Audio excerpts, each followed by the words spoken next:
গতকাল চিফ অ্যাডভাইজারের নেতৃত্বে একটা হাই প্রোফাইল মিটিং হয়েছিল ইলেকশনের প্রিপারেশন, ইলেকশনের সময় সিকিউরিটি ইস্যুগুলো নিয়ে খুব বড় একটা মিটিং। সেখানে বেশ কয়েকজন অ্যাডভাইজার ছিলেন, 3 বাহিনীর প্রধান ছিলেন, বিভিন্ন বাহিনীর প্রধান, বিভিন্ন সিকিউরিটি এজেন্সি এবং ল এনফোর্সিং এজেন্সির প্রধানরা ছিলেন।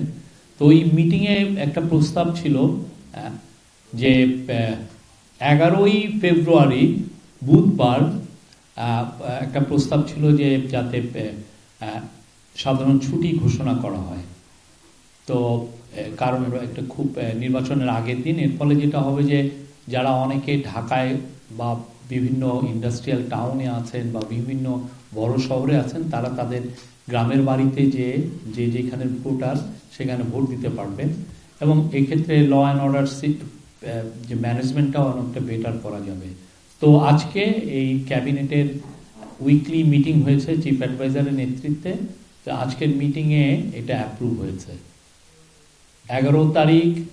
11ই ফেব্রুয়ারি বুধবার সাধারণ ছুটি। আরও একটা গুড নিউজ হচ্ছে, এটা হচ্ছে শ্রমিক ভাই বোনদের জন্য। অনেক শ্রমিক ভাই বোনরা